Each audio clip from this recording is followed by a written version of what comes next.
찬송의 가사처럼 내가 너를 지명하여 불렀다. 너는 내 것이라. 이게 내 개인에게만 해당될까요? 개인주의, 이기주의가 우리의 문화 속에 깊숙이 들어와 있는 21세기를 살아가는 우리들에게 하나님이 지명하여 불렀다라고 하는 이 말은 너무나도 감동적이에요, 나한테는. 근데 이 지명에서 부른 그 내가 또 다른 너가 여기 있어요. 여기 내 옆에 있는 이 사람도 지명하여 부른 사람이에요. 내 앞에 있는 사람도 하나님께서 지명해서 부른 사람입니다. 그런데 우리는 개인주의적 신앙, 하나님께서 나에게 복을 주시고 내 가정을 평탄케 하시고 내 자녀들을 형통케 하시고 잘 되게 하면 그 하나님은 신실하시고 약속을 이루시는 하나님이시에요. 그러나 내 앞에 있고 내 옆에 있고 나와 함께하는 내 지체들과 그들도 역시 하나님 앞에서 그런 존재라는 거예요. 한번 생각해 보셨나요? 바로 그 사람도, 내 옆에 있는 그 형제 자매도 하나님이 지명해서 부른 바로 그 사람입니다. 오늘 바울이 이런 이야기를 합니다. 오늘 앞절에 있는 3절 말씀에 보면 나의 형제 곧 골육의 친척을 위하여 내 자신이 저주를 받아 그리스도에게서 끊어질지라도 원하는 바로다. 이게 도대체 무슨 말입니까? 지금 바울을 대적하고 있는 사람이 누구입니까? 바울의 동족 이스라엘입니다. 이스라엘은 어떤 민족입니까? 하나님께서 이삭을 통해서, 그죠? 하나님께서 이삭을 통해 아브라함을 부르시고, 그리고 하나님께서 내 씨로 하여금 나의 약속의 자녀들이 되게 하고 나의 구원의 백성이 되게 하고, 이것은 구약교회의 모델이 되게 하고 앞으로 예수 그리스도를 통해서 이루실 신약교회의 모델을 이루어서 이 죄로 죽고 멸망당해야 되는 이 인류를 구원하겠다라고 하는 하나님의 뜻을 아브라함에게 선포하십니다. 약속하십니다. 그리고 25년이 지나갑니다. 25년 이후에 하나님은 약속하신 이삭을 줍니다. 그런데 그 사이에 기다리다가 지쳐서 더 이상은 하나님의 그 약속이 이루어지지 않을지도 모른다라고 하는 불안감, 그리고 또 하나는 인간의 방법으로 하나님의 그 약속을 이루려고 하는 아브라함의 시도가 나타납니다. 그 결과가 뭐죠? 그렇습니다. 이스마엘을 낳게 합니다. 몸종 하갈을 통해서 이스마엘을 낳게 합니다. 어떤 종교는 이스마엘이 하나님께 드려진 진정한 장자요, 그리고 거기에서부터 하나님의 뜻이 이루어지고 그리고 하나님의 백성이 형성되었다라고 주장하면서 이슬람을 만들었습니다. 그러나 성경은 우리에게 분명히 얘기합니다. 이스마엘은 아니라는 것입니다. 왜요? 이유가 뭡니까? 피부 색깔이 까매서요? 물론 성경적으로 추적해보면 하나님이 허락하시지 않은 것입니다. 하나님이 택하셨기 때문에 하나님의 방법으로 택했기 때문에 하나님의 뜻입니다라고 이야기를 할 수도 있는데, 그 이면에는 하나님의 방법대로 하지 않은 인간의 방법의 시도였기 때문에 아닌 거예요. 여기서 우리는 중요한 교훈을 얻어야 됩니다. 우리가 흔히 생각합니다. 어떻게 되든지 뭐를 하든지 하나님께서 좋아하시는 일을 우리가 하면 되지 않느냐. 근데 그 하나님이 좋아하시는 일이 뭡니까 도대체? 하나님이 좋아하시는 일이 뭡니까? 대부분 그 하나님이 좋아하시는 일이 자기 생각에 갇혀 있을 때가 많습니다. 자기가 설정을 합니다. 그런데 그 설정한 이야기를 들어보면 다 말씀에 근거해요. 은혜 받은 말씀, 어떤 말씀. 그래요. 하나님이 약속하신 그 약속하신 말씀의 방법이 아닌 인간의 방법으로 이스마엘을 생산했기 때문에 그는 더 이상 하나님의 약속의 자녀가 될 수 없었습니다. 더 큰 뜻은 그럼에도 불구하고 우리가 생각할 때는 그래도 얼마나 간절하게 얻은 아들이야. 이스마엘이 무슨 죄가 있어? 죄가 있다면 아브라함에게 있는 것이지. 잘못 판단한 아브라함에게 있는 거지. 왜 그 책임을 이스마엘에게 물어? 그렇게 얘기할 수 있잖아요. 우리는 우리의 신앙의 방식의 접근 방식이 그럴 때가 많아요. 그런데 중요한 것은 하나님께서는 이삭을 택했다는 거예요. 놀라운 일이죠. 그리고 그 이삭이 결혼을 합니다. 이삭이 리브가를 아내로 얻습니다. 그리고 아이를 갖습니다. 쌍둥이를 갖게 됩니다. 하나는 에서, 하나는 야곱입니다. 그런데 얘네들이 태 안에 있을 때부터 얘네들이 나와가지고 어떤 일을 한 것도 아니에요. 아무것도 아니에요. 자의적인 어떤 행동을 한 것도 아닙니다. 그냥 태 안에 있을 때부터, 태 안에서 점지돼서 우리말로 임신이 되고 하나님께서 리브가에게 그 두 아들들의 운명을 이야기할 때부터 하나님은 누구를 택한 거예요? 야곱을 택한 거예요. 왜요? 그거야말로 하나님의 뜻입니다. 하나님의 뜻이고 그것은 하나님의 일방적인 사랑이에요. 미안한 얘기지만 하나님의 사랑은 매우 배타적입니다. 그리고 일방적입니다. 많은 사람들이 하나님의 사랑은 모든 인류에게 다 나타나야 되는 거 아닙니까? 그런 사람 치고 인류를 다 사랑하는 사람도 없어요. 그렇게 얘기하는 사람들의 특징이 뭐냐면 그런 하나님을 빗대서 마치 자신이 하고 있는 모든 일들은 다 보편적으로 모든 사람들이 하고 있는 일이라고 하는 것을 합리화하려고 하는 수단일 때가 굉장히 많더라고요. 하나님께서는 그렇게 하나님의 사랑을 아브라함을 통해서 그리고 이삭을 통해서 그리고 야곱을 통해서 그리고 그 아브라함과 이삭과 야곱의 후예들이 이스라엘이 된 거예요. 이스라엘 민족이 된 거예요. 그렇죠? 그리고 그의 후예들이 출애굽을 감행해서 가나안 땅으로 들어와서 이스라엘 민족을 이루게 되는 거예요. 그 가운데서 태어난 사람이 누굽니까? 바울입니다. 바울은 베냐민 족속이잖아요. 왕족이라고 그랬잖아요. 베냐민 족속의 정통적인 유대인 중에 유대인이에요. 철저하게 유대인으로, 그 철저한 유대인이라는 얘기는 철저한 이스라엘의 혈통이라는 거예요.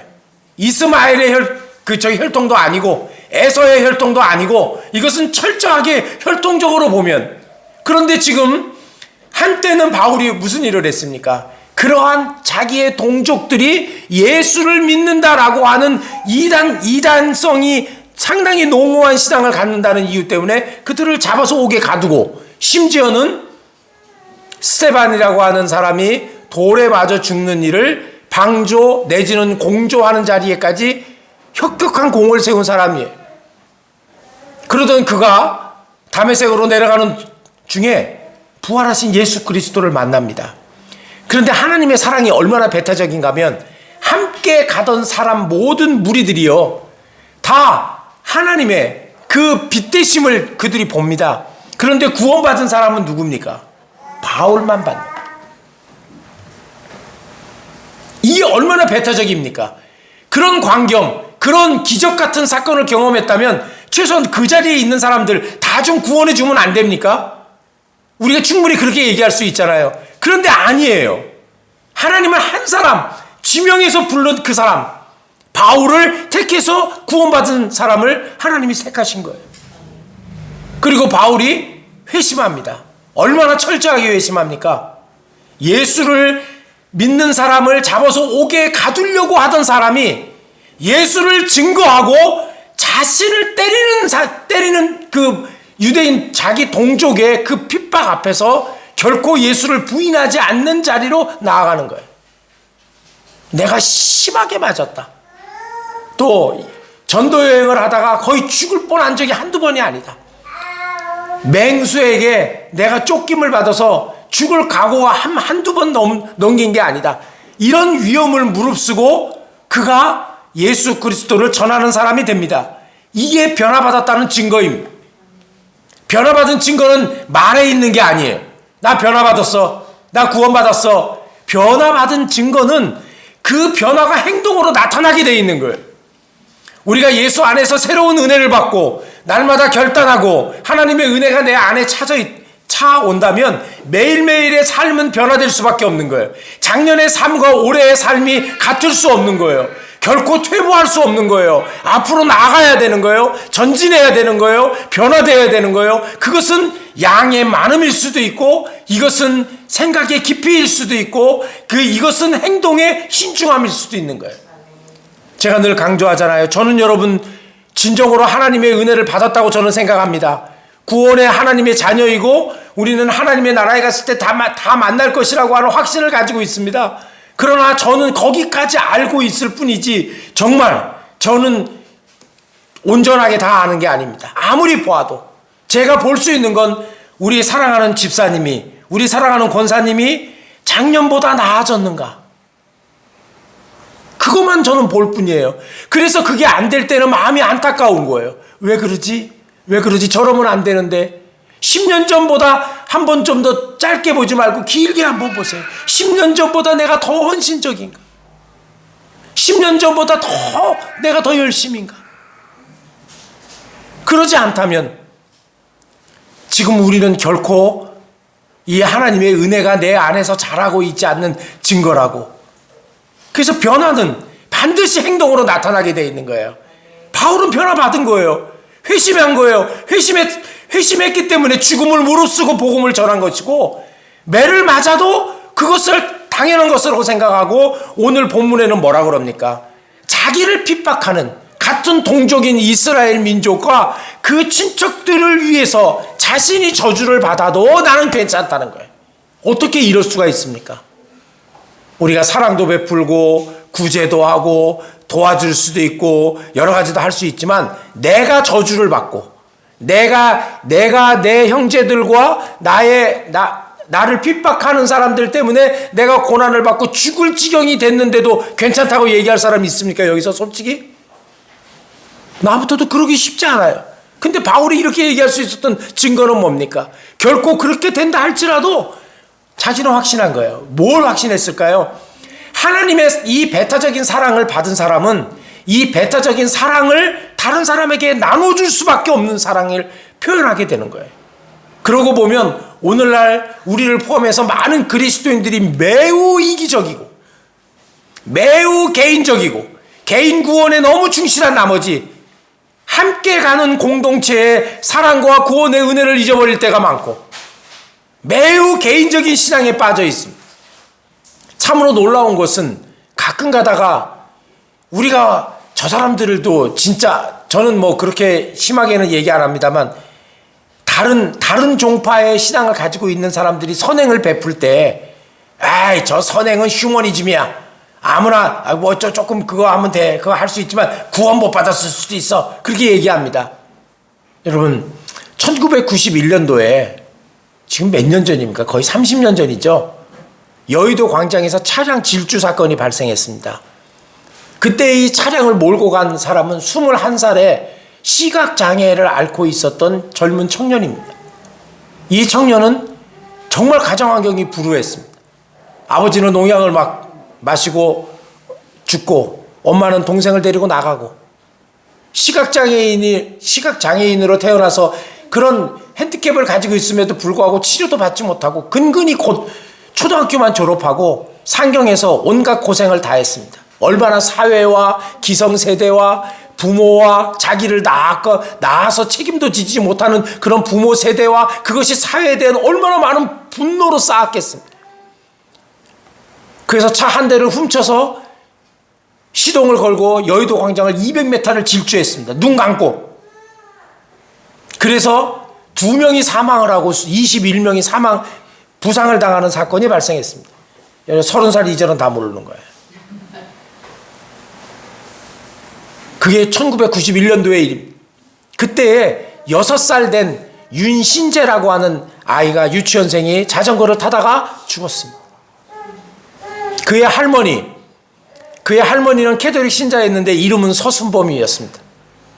그의 아버지도 캐톨릭 신자였습니다. 이 사람들은 판사에게 탄원서를 썼습니다. 얼마나 독실한 그리스도인인 크리스찬이라고 하면, 캐톨릭 신자냐 하면 신재라고 하는 이름이 뭐냐면 믿을 신에 있을 제자 쓴 거야. 믿음 안에 살아라.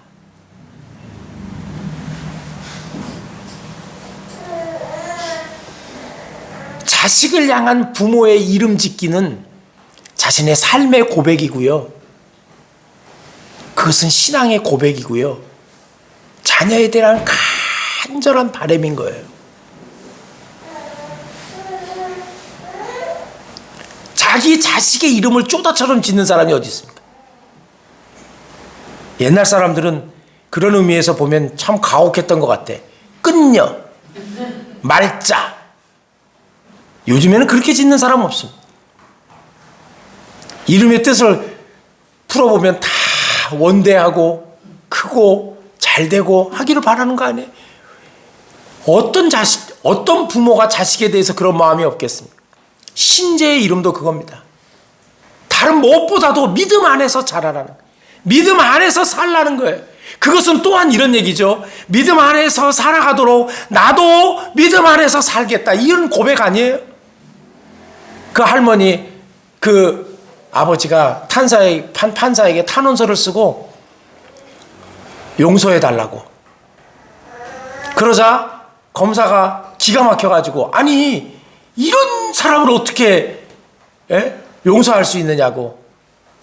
그러니까 이렇게 얘기합니다. 내 손자가 죽은 것은 분명합니다. 그러나 그것 때문에 또다시 젊은 청년 하나가 죽는다는 건 너무나도 가슴 아픈 일입니다. 그에게 사랑을 베푼 거예요. 당시 기록을 찾아보니까 김수환 추기경도 탄원서를 냈어요. 사면해달라고. 얼마나 간곡했으면. 그런데 그 청년은 1992년도 사건 발생 1년여 만에 사형 확정을 받았습니다. 그리고 대전 교도소로 이감이 되고, 그로부터 5년이 지난 1997년도에 1997년 12월 30일 날 사형이 집행됐습니다. 그래서 죽었습니다. 비록 그 윤신재의 아버지와 그 할머니의 뜻은 이루지 못했지만, 그의 탄원서를 받아 읽었던 판사와 또 검사와 그 당시에 그런 사실들이 알려져서 아마 이게 보도까지 된 것 같아요. 그렇게 그런 것을 접할 때 우리는 무슨 생각이 듭니까? 정의와 공의를 세우는 것도 중요합니다. 법 질서를 세우는 것도 중요합니다. 그것도 또 다른 사랑의 한 부분인 것은 맞습니다. 그러나 나에게 정말 이렇게 사랑할 수 있는 마음이 있을까? 이렇게 용서할 수 있는 마음이 있을까? 그들이 가지고 있는 그 예수 그리스도의 사랑은 무엇이기에?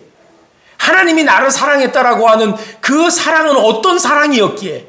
내가 그가 경험했던, 캐톨릭 신자든 개신교든 종파를 따지지 말고 그가 만난 하나님, 그를 사랑해서 하나님의 자녀로 불러줬다라고 하는 그 확신 속에서 자기의 손자의 이름을 믿음 안에서 살아가는 사람이 되었으면 좋겠다고 신자라고 지을 만큼 철저한 신앙을 고백을 가지고 있었던, 그 신앙의 고백을 하게 하고 신앙을 갖게 만든 그 하나님, 그 예수님, 그 예수님과 내가 믿는 예수님은 다른 걸까? 나는 이렇게 이기적인데, 나는 이렇게 계산적인데, 시간 한 시간만 드리려고 해도 앞뒤 시간 재느라고 도무지 시간이 안 나고, 헌금 한번 드리려고 해도 몇 번씩 들었다가 놨다가 나중에는 빈 껍데기만 갖다 드리고, 자기 아들을 죽인 그 흉악범에게 하나님의 사랑을 나눠주고 있는 이 사람들의 도대체 이 구원의 사랑은 뭘까? 자기의 동족과 그리고 자기의 친척들이 구원받을 수 있다면 내가 저주를 받아도 괜찮다라고 이야기하는 이 바울의 이 마음은 도대체 뭘까? 생각해 봅니다. 우리가 한 언어학적으로 봤을 때요, 진정한 그 나라의 사람, 그러니까 진정한 한 사람의 의식 구조는 어디에서 나타나느냐? 언어학자들은 그런 얘기를 한대요. 우리가 이제 외국에 가서 오랫동안 살았던 사람들 만나면 뭐 말을 이렇게 뭐 영어로 하고 뭐 그것만이 중요한 게 아니고요. 어떤 문제가 생겼을 때, 어떤 사건이 생겼을 때, 자기가 뭔가를 계획해야 될 때, 어떤 문제 앞에 선택하고 이 문제를 해결하기 위해서 내가 뭔가를 이 머릿속에 생각할 때 그 나라의 언어로 생각하는 순간 그 사람은 그 나라의 체질화된 사람이 된대요. 그 언어로 생각할 때. 다행이야. 우리는 항상 한국말로 생각하잖아. 뭐 영어로 생각한다든지 일본말로 생각한다든지 그 사람이 거기 가서 오래 사는 여가 중요한 게 아니고 문제를 만났을 때 생각을 할 때 그 나라의 언어를 사용해서 생각하면 체질화됐다는 거예요. 여러분 그러기 때문에요. 이런 고도의 전략 속에서 일본이 우리나라에 와서 한글 못 쓰게 한 거예요. 그러니까 일제시대 때 초등학교 다녔던 우리의 할머니 할아버지들은 아직도 닭광에 와루바시에 덴푸라에 여러분 그런 말만이 아니고 그 언어가 얼마나 중요한가, 그 사람을 그 사람 되게 만들어 버리는 거예요. 제가 이렇게 얘기하는 건 뭐냐면요, 신자는 성경에 체질화되어 있는 사람이어야 돼요. 어떤 일을 결정할 때 하나님의 말씀이 뭐라고 얘기하느냐가 생각나야 돼요. 그 말씀을 생각나야 되고 말씀 위에서 결정해야 되고 말씀으로 점검받아야 돼요. 그런데 중요한 거 한번 생각해 보십시오. 자녀들을 위해서 기도할 때 오늘도 잠깐 그런 기도가 나왔는데, 하나님 아버지, 우리의 아들을, 우리의 자녀들을 모세와 같은 훌륭한 지도자가 되게 해주시고,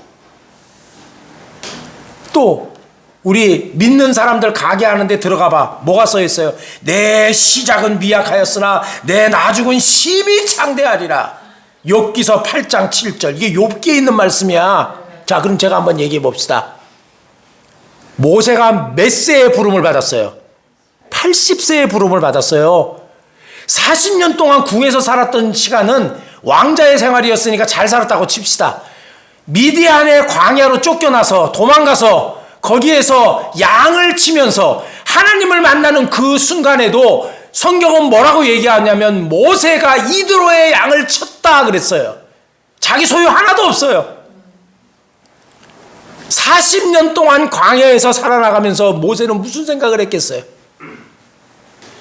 하나님 앞에 부름받은 80세의 그 소명과 그 이후에 40년 동안 이스라엘 민족을 이끌었던 지도자의 그 멋짐, 결단력, 지도력, 이 모든 것들 하나님의 능력을 나타내는 정말 위대한 지도자가 된 것만 생각하십니까?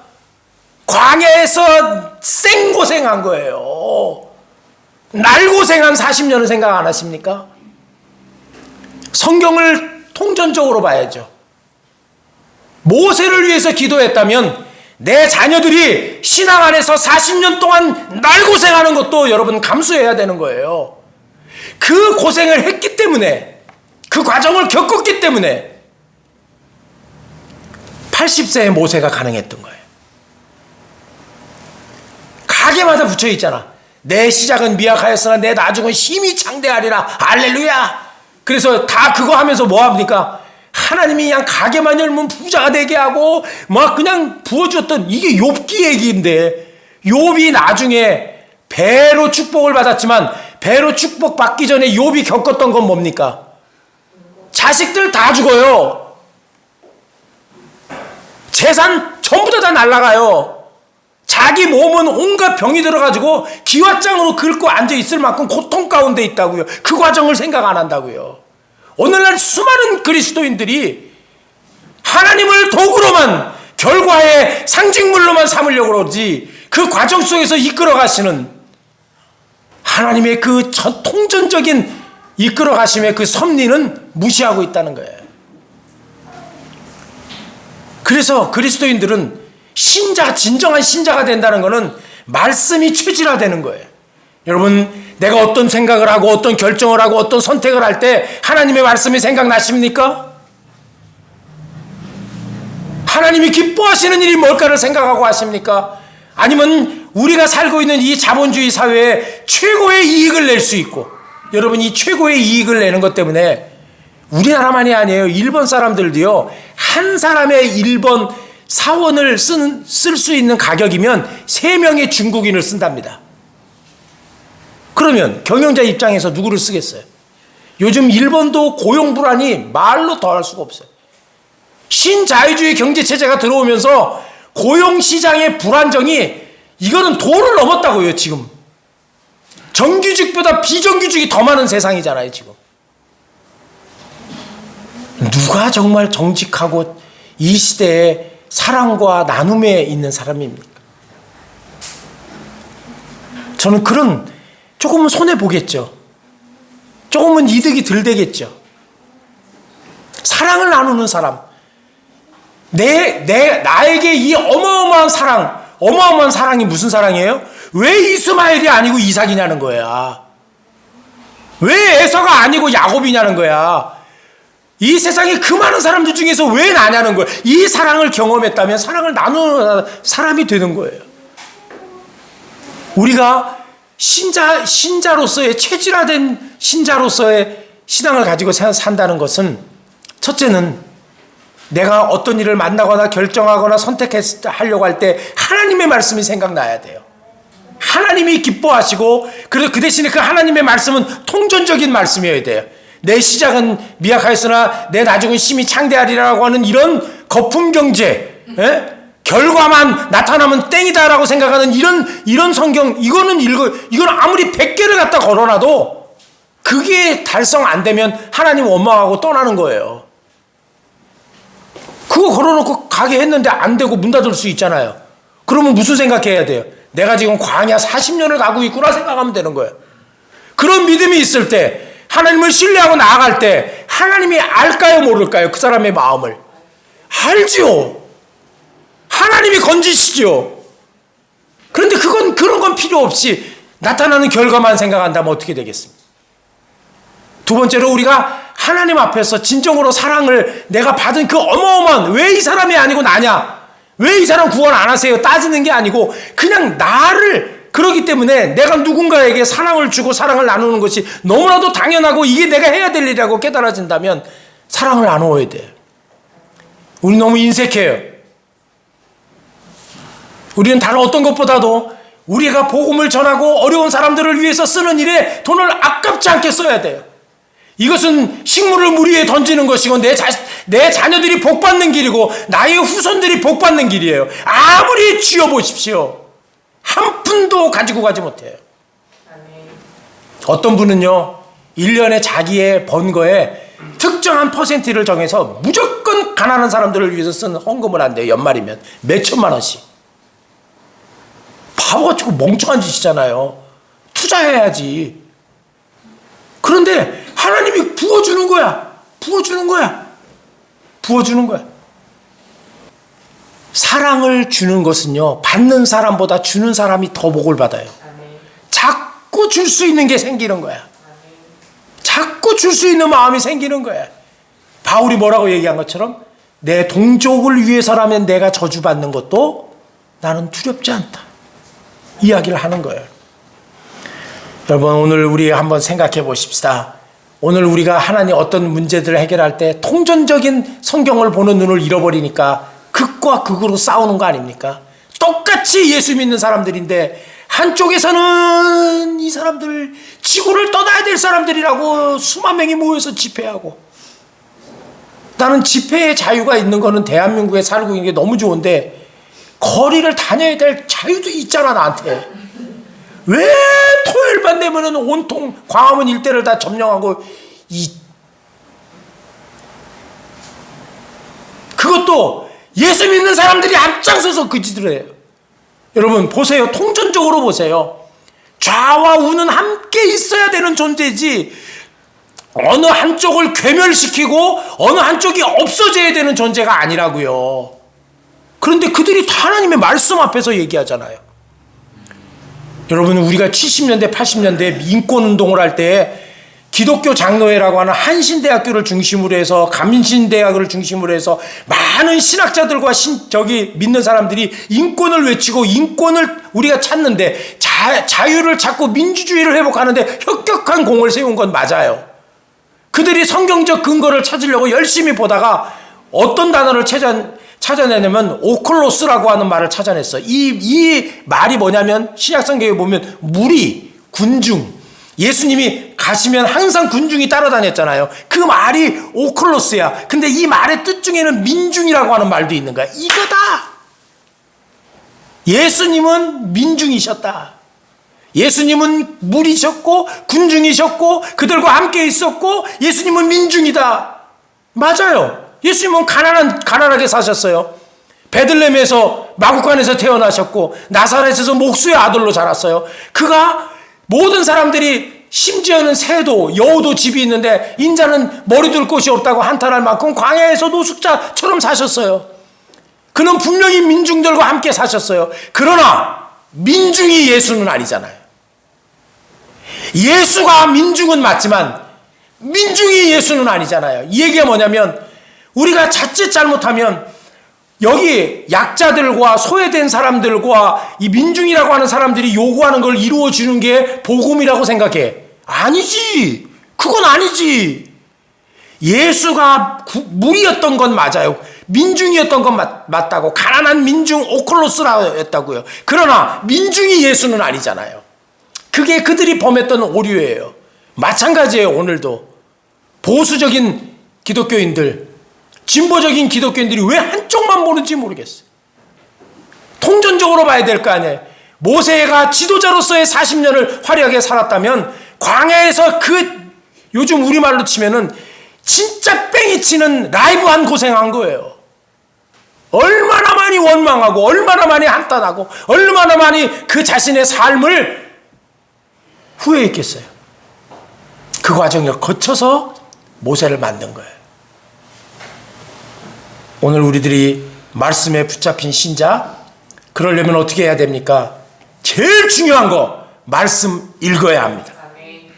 이유불문하고 읽어야 합니다. 저는 여러분들 많이 읽는 게 많이 읽으려고 하는 그게 중요하지 않다고 얘기했지, 성경 안 읽는 신자가 어떻게 신자입니까? 여러분 가슴에 지금 손대지 마세요. 다 보이니까. 이번 한 주간 동안 단 한 절이라도 읽으셨습니까? 안 읽었어요? 여러분 신자 아니에요. 여러분은 말씀에 붙잡힌 신자가 아니고 세상에 붙잡힌 신자로 살아가는 거예요. 죄송한 얘기지만 주일날 여기는 와요. 문의는 신자예요. 교회는 와요. 교회도 달려있어요. 어디 가면 내가 그리스도인이라고 얘기해요. 근데 나는 신자가 아니에요. 사실은. 여러분 이러면 안 되잖아요. 성경 무조건 읽어야 합니다. 우리가 가지고 있는 유일하게 나를 살리는 책이 이 책입니다. 읽어야 합니다. 어디다 두셨습니까? 여러분 성경도 읽지 않고 신자라고 얘기할 수 있을까요?